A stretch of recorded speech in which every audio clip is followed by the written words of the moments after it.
众朋友们，大家好，欢迎收看《神的国度在地显现》，我是常一。今天让我们走进韩国，这个以基督教为第一大宗教的国家。虽然身处亚洲，但韩国基督教文化深受美国基督教的影响，最早可追溯至19世纪末期。历经100多年的发展，韩国基督教的社会影响力与它的本土化发展进程，甚至可以媲美欧洲的某些基督教国家。在100年的基督教文化传承过程中，良心博爱、自由民主、社会正义、人人平等与捍卫人权等理念，深刻地影响着韩国社会制度和民众信仰意向的确立。与此同时，这些理念不但影响了韩国民众的思想、道德和社会责任，还推进了民主自由制度的完善，增强了民众捍卫民主自由制度的意识，维持了韩国民主自由制度和社会的稳定。韩国民众也继承了基督教保护弱势群体的传统理念，对于寻求庇护的弱势群体，尤其是受迫害的基督徒，他们抱有善意的理解、同情，并给予人道主义的接纳和保护。基督教在韩国有着极其重要的社会地位。迄今为止，韩国是宗教信仰政策和制度较为完善的国家之一，也是唯一把人权工作实际纳入到政府工作体系的亚洲国家。据相关数据显示，如今韩国的基督教信徒约占总人口的30%，是东亚国家中基督教信徒占比最高的国家。这意味着基督教信徒的选票在韩国总统竞选中发挥着重要作用。此外，韩国也是基督教教堂最多的国家之一，不管是在繁华的城市，还是在偏远的乡村小镇，几乎每个地方都能看到教堂。仅首都首尔市内的教堂就有5000座左右。这种繁荣的宗教景象，无不彰显出韩国政府对基督教及其发展的大力支持，也间接反映出韩国政府在人权政策上高度积极开放的态度。近期，记者来到了位于韩国首尔的一处基督教教堂，参加了他们的教会生活，与他们一起度过了愉快的时光。现在就让我们随着记者一起去体验一下韩国首尔基督徒的教会生活，听听他们为我们分享了什么。以下是来自记者的报道。各位观众，大家好，我是崔智妍，我现在在韩国首尔特别市，我身后是温水的一所基督教教堂，这座教堂可容纳700多人聚会。在繁忙的都市中，这里成为了基督徒心灵的归属。今天有不少基督徒陆续来到教堂，共同赞美敬拜神。接下来请跟随我们的镜头一起走进这里的教会生活，感受他们的温暖与幸福。韩国首尔9月6日上午，温水全能神教会的基督徒相聚在一起过教会生活。聚会开始前，基督徒互相问候和交流，这里是他们共同的家，即使不是聚会的日子，也可以到这里阅读神的话，彼此分享和交流，互相帮助与扶持。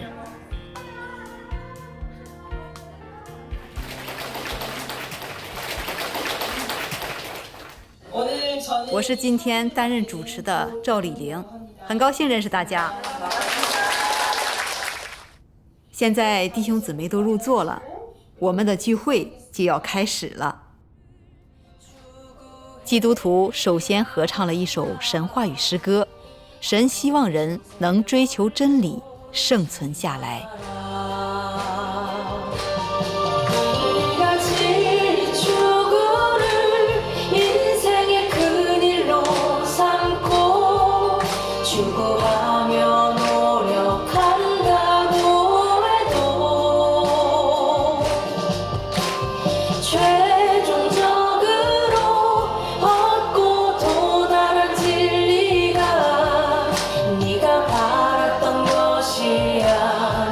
또 있다 그러나 만약 하나님이 진리를 추구하는 너의 태도와 진심을 보고 적절한 종착지를 준다고 한다면 얼마나 좋겠느냐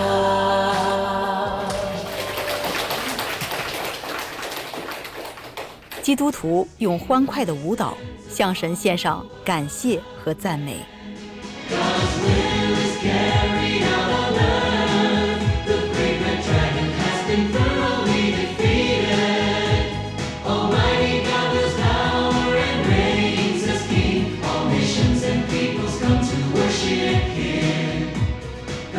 在赞美神的歌声与舞蹈中，基督徒享受到了有神同在的幸福与喜乐。随后，他们把心安静在神面前，一起向神祷告。那接下来，我们先读神的话，再分享认识。全能神说：“不凭着基督口中的真理而想得着生命的人，是世上最荒谬的人。不接受基督所带来的生命之道的人，是异想天开的人。所以我说，不接纳漠视基督的人，永远是神厌憎的对象。基督是漠视人进入国度的大门，任何人都不能逾越，任何人都不可能不通过基督而被神成全的。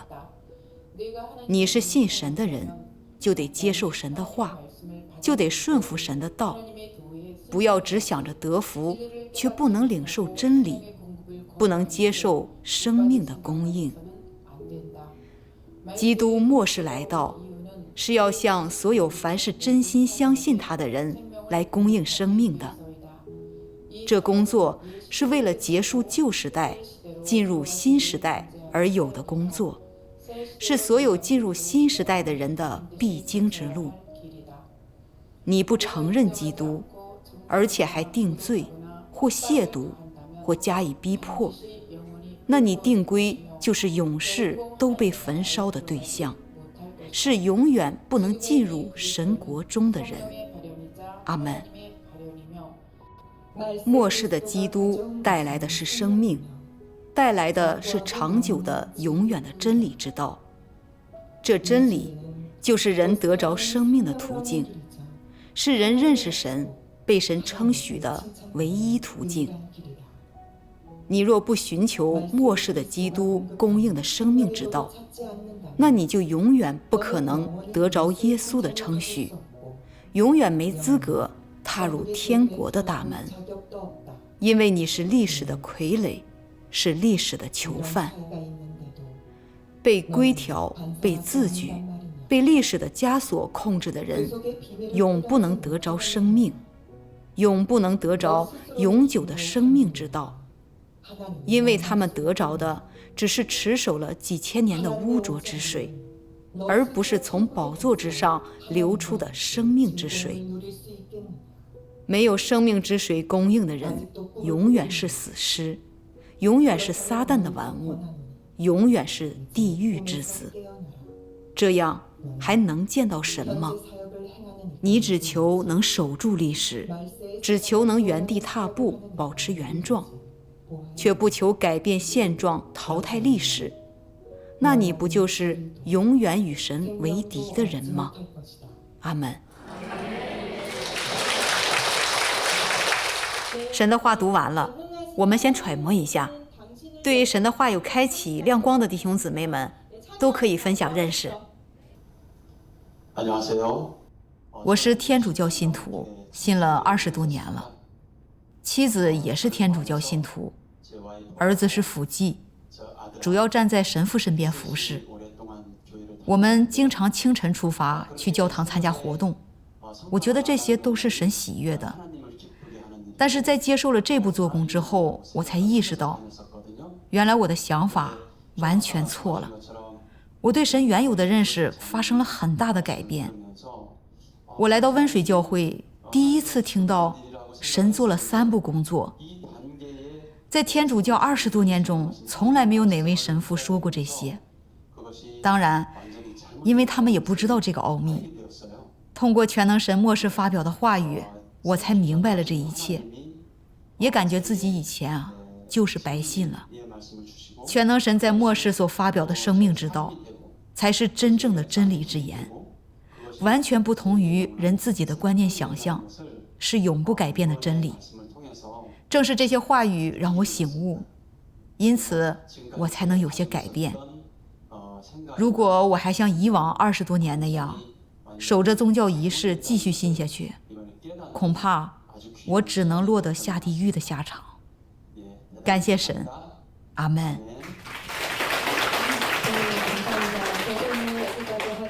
实际上我自己也有同样的体会。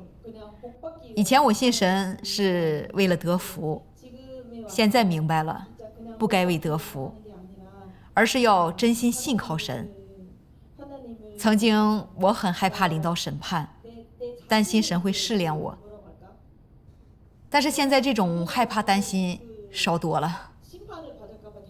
即使神审判我，我也愿意接受，相信审判也是神的祝福，我愿意顺服神，跟随神。阿们。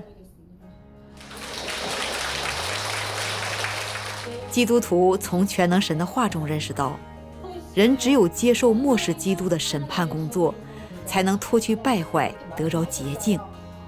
审判刑罚就是拯救人的光。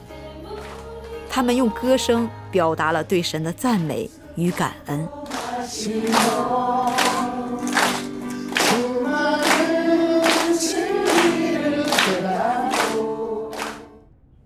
感谢神。接下来李孝心姊妹将分享她的见证。来自京畿道水源市的基督徒李孝心，从小就跟随父母信主耶稣，积极参加聚会、听道、传福音，以为这样就能得到主的祝福，就能进天国。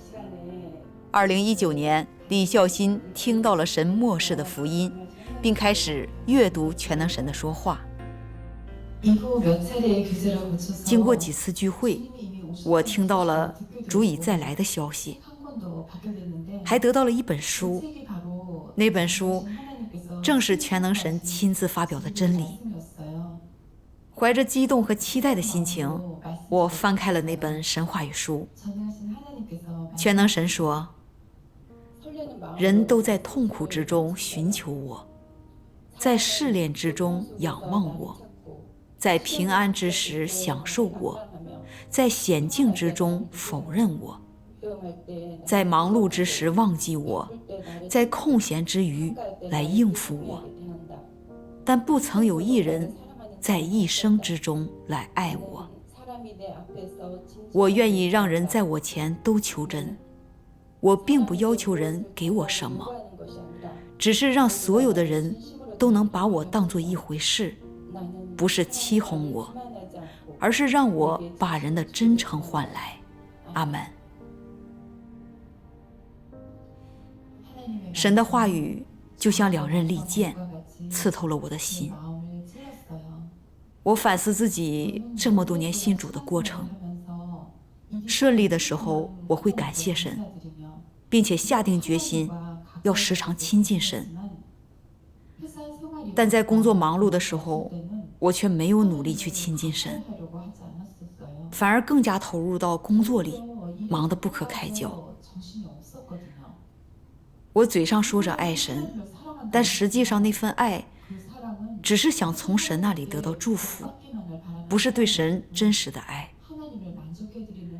我也意识到自己祷告的时候，总是为家人的平安、子女的成功而祷告。我信神并不是真心跟随神，而是为了得福。我又继续读下去，看到这样一段话：全能神说，对我的爱是否掺有杂质？对我的忠心是否是纯一无二？对我的认识是否是真实？我在你们心中的地位到底是几分？是完全的吗？我的话语在你们身上成就了多少？不要糊弄我，这些我都一清二楚。阿门。这段话像是在审判我，让我心里又害怕又战惊。过去我一直认为自己从来没有离开过神，始终热心信主，所以一定能进天国。但现在才明白，那其实是错误的想法。虽然我热心参加聚会、唱诗、祷告，但很多时候都是为了给人看。虽然我做了不少服侍工作，但并不是为了高举神，而是为了得到别人的称赞。听到你信得真好这样的夸奖，我心里就暗暗得意。我嘴上常说悔改，但生活中还是反复犯罪，总想比别人强，比别人优秀。每当遇到需要决定的事，我心里早就有了自己的选择。祷告也不过是让神满足我的无理要求。哎呀，想到这一切，我看到自己欺骗神的地方太多，感到羞愧。我的心里根本没有神的地位。全能神审判的话语把李孝新信神的存心掺杂给揭露出来。他感到神的话语有权柄有能力，可是全能神说话的语气与方式完全出乎了他的意料，也不符合他的观念。他不但没有感受到神的怜悯慈爱，反而受到了严厉的审判，这让他对全能神的做工和说话产生了疑虑，并产生了想要放弃考察的念头。可读到接下来的话时，我感到害怕。神还要揭示我哪些败坏呢？那种惧怕让我不敢再翻开书，但同时我对全能神的话语又充满了渴慕与好奇，所以还是忍不住想继续读下去。这些话听起来确实是从神来的，但我又难以接受，心里乱作一团，不知如何是好。于是我迫切祷告，神啊，以前我信耶稣的时候，总以为靠着十字架的宝血我就能进天国，但现在才知道我其实还属罪。可是我又很难完全确定这声音真的是主再来时的发声，是神自己说的话。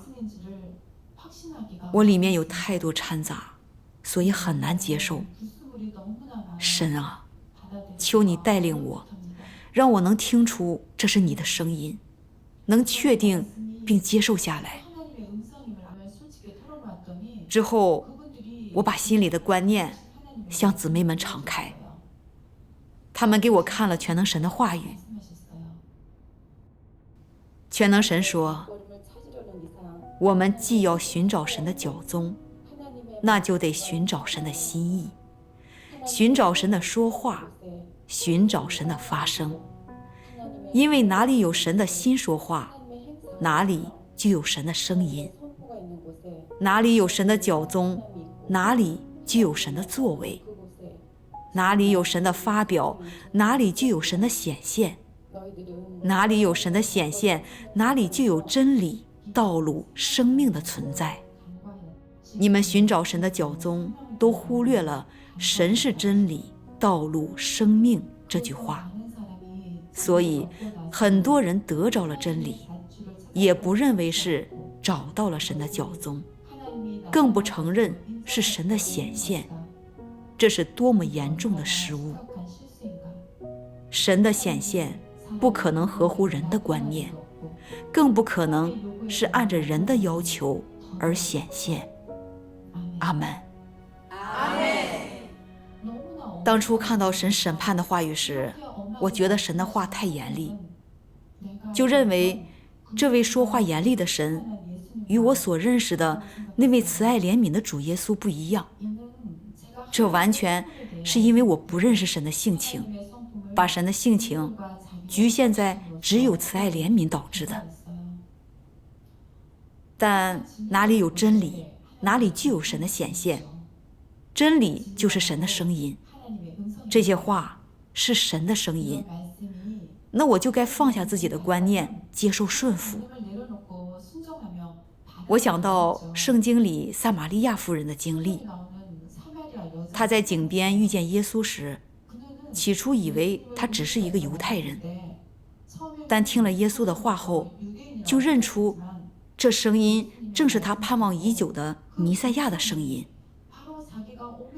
神说，很多人得着了真理，也不认为是找到了神的脚踪，更不承认是神的显现。这是多么严重的失误！我差点就因着观念而犯下听见神的声音却不承认神显现的严重错误。读了全能神的话，我确信他就是主耶稣的再来，就是末世的基督。今天能够被神带领到这一步，我满心感谢全能神。在迎接主来的世上，我们应该存着谦卑寻求的心，放下个人的观念，积极主动地寻求神的显现，寻求神的发表。因为只有神能发表真理，所以人寻求到神的显现，就迎接到了主。全能神的话语让李孝新认识到，要想认出神的声音，迎接到主的再来，不能根据人的观念想象，而是要分辨这声音有无真理，能否审判洁净人的败坏性情。全能神的话语还让李孝新认识到，人如果陷在自己的观念里，不但认不出神的声音，还会定罪神的说话和做工，那就永远也迎接不到主了。基督徒体会到全能神的救恩太宝贵，再次向神献上感恩的诗歌。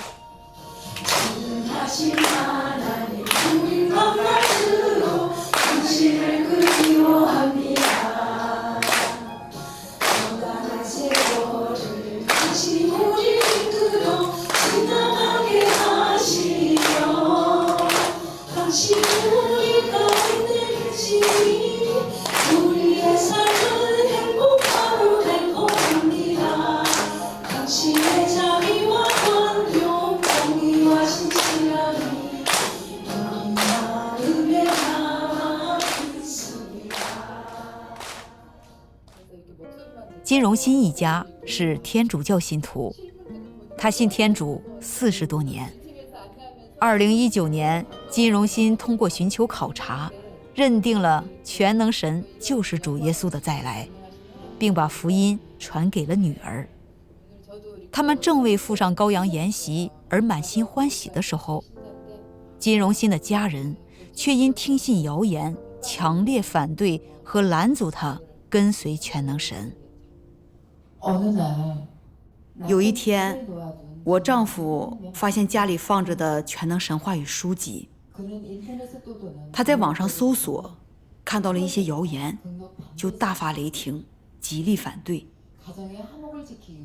为了维护家庭和睦，我只好答应把书交出去，这才勉强平息了这场冲突。后来，在天主教教堂里担任祈祷团团长的妹妹知道了我信全能神的事，也极力反对，并且为了阻止我信全能神，还把母亲送到我家来监视我。母亲的监视让我非常痛苦。为了不让我去全能神教会聚会，母亲监视我的一举一动。我一看手机，她就追问是谁发的信息等等，几乎片刻不离，就像影子一样一直跟着我。在母亲的监视下，我既不能去教会聚会，也不能在家里看神的话。想到母亲一到晚上8、9点钟就会睡着，之后我就趁着母亲睡着的时候偷偷看神的话。虽然辛苦，但能看到神的话，我感到幸福。金荣心的母亲在监视他的同时，还不断用亲情拉拢他，打击他，企图动摇他的信心，让他远离神。金荣心不想让母亲伤心，但是更不愿意背叛神。他感到很软弱，只能不断地呼求神，求神坚固他的信心。教会的一位姊妹听了我的处境，就发给我一段神的话。全能神说，神在人身上所做的每一步工作，在外表看到的好像是人在与人接触，好像是出于人的安排或出于人的搅扰，但是背后每一步工作，每一件事，都是撒旦在神面前打的赌，都需要人为神站住见证。就像约伯受试炼的时候，背后是撒旦与神在打赌，而临到约伯的是人的作为，是人的搅扰。在你们身上，神所做的每一步工作，背后都是撒旦与神在打赌，背后都有征战。阿们。揣摩神的话时，我明白了，母亲对我的监视，表面上看是母亲在拦阻我，但其实背后是灵界的征战，是撒旦在与神较量。就像约伯失去一切家产和儿女时，背后有撒旦的试探，也有神对约伯的试炼。神要看约伯在这场属灵征战中能否为神站住见证。最终约伯凭着对神的信心与顺服，胜过了撒旦，使神得着了荣耀。母亲对我的拦阻和监视，这也是撒旦的诡计。撒旦借着母亲来辖制我，用刺痛我心的话来打击我，企图瓦解我的信心，想让我一步步远离神，从而背叛神，失去蒙拯救的机会。明白了这些啊，我心里对撒旦的诡计有了一点分辨。我立志要效法约伯，在属灵征战中胜过撒旦。无论母亲和妹妹怎么拦阻，我都不否认神，不背叛神。金荣心的母亲看到亲情也无法动摇她的心，又找了天主教的11位祈祷服侍者上门来拦阻她，让她远离全能神。金荣心依靠神，在神的带领下，没有向他们妥协。此后，金荣心又有了一些信心，开始找机会外出参加聚会。在一次聚会中，他读到一段神的话，让他明白了在面对亲情拦阻时，该怎样做出正确的选择。全能神说，家庭与神，儿女与神，和睦与破裂，富足与贫穷，地位与平凡，被拥护与被弃绝，等等一切正与反、黑与白的斗争中，你们选择了什么？想必你们不会不知道吧。和睦的家庭与破裂的家庭之间，你们选择了前者，而且毫不犹豫。儿女、妻子、丈夫与我之间，你们选择了前者。观念与真理之间，你们仍选择了前者。若是让你们重新选择一次，你们又会是怎样的态度呢？难道还会是前者吗？你们还给我的，仍会是失望与痛苦的忧伤吗？你们的心仍会是仅有的一点温馨吗？你们仍然不知道怎样做才能安慰我的心吗？此时，你们正在选择什么呢？阿们。当丈夫、妹妹和母亲拦阻我信神时，我内心充满了恐惧和忧虑，在他们面前唯唯诺诺。虽然我心里想满足神，但当家人的逼迫临到时，我甚至没有坚定地向他们表明我跟随全能神的决心，而是顾虑家庭是否和睦而战战兢兢，提心吊胆。事实上，我心里没有神的地位，也没有敬畏神的心。我发现自己太自私，太卑鄙了。于是我怀着亏欠的心向神祷告：神啊，虽然到现在为止，为了维护家庭的和睦，我没能满足你，但从今以后，我要站住见证，使撒旦蒙羞。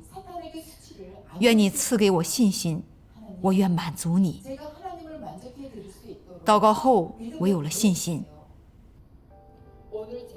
后来，金荣新的母亲发现他还去全能神教会聚会，又教唆金荣新在基督教做牧师的舅舅来拦阻他。丈夫和儿子也攻击和拦阻他跟随全能神。面对家人一次次的逼迫，金荣新最终依靠神，做出了正确的选择。这一次，我不想再躲着家人信神，于是我把丈夫和儿子叫到一起，说：以后我信全能神，谁也不要拦阻我，也不要干涉我。现在是末世，我信的是主耶稣的再来。如果你认真去考察、去寻求，就会知道全能神就是主耶稣的再来。我并没有信错，只有跟上羔羊的脚踪，才有蒙拯救的机会。今天我已经明确表明了信全能神的态度，以后你们不要再干涉我。丈夫和儿子听了，明白再拦阻也无济于事，于是不再说什么。在这一次次属灵征战中，我曾感到害怕和软弱，也流了很多痛苦的眼泪，但神一直在我身边保护扶持，使我在家人的攻击中站稳脚跟。撒旦一次又一次利用我最亲近的家人，想逼迫我屈服，使我放弃信仰，否认全能神。然而神的智慧高过撒旦的诡计，有了神话语的引导和带领，撒旦的阴谋没有得逞，我信神的决心反而更加坚定了。感谢神，阿们。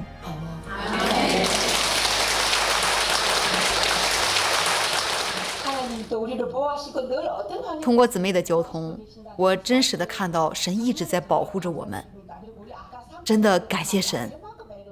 想到刚才读的神的话，我再读一点。神的话说，末世的基督带来的是生命，带来的是长久的永远的真理之道。这真理就是人得着生命的途径，是人认识神、被神称许的唯一途径。阿们。两位姊妹的交通正印证了这段神的话。神这次回来，把我们里面的败坏性情揭露出来，并洁净我们，使我们能为神做见证。刚才两个见证都让我感受到神的话真的就是特效药。当人有难处寻求神的时候，神的话就会带领你解决你心里的各种困惑。我也挺羡慕的，也想这样去经历神的话，所以我想以后得多吃喝神的话。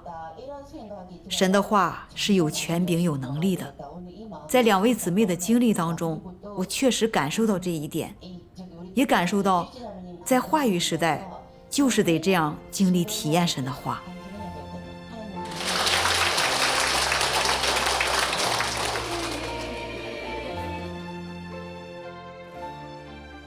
从韩国首尔全能神教会基督徒的经历上，我们可以看到，他们在面临各种选择的时候，会有徘徊，会有软弱，也会有痛苦。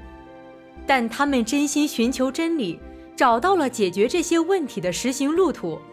在神话语的带领引导下，他们明白真理，有了分辨，做出了正确的选择，变得更加刚强，有信心。好了，韩国首尔全能神教会的教会生活实况就到这里，感谢您的收看，欢迎持续关注，我们下期再见。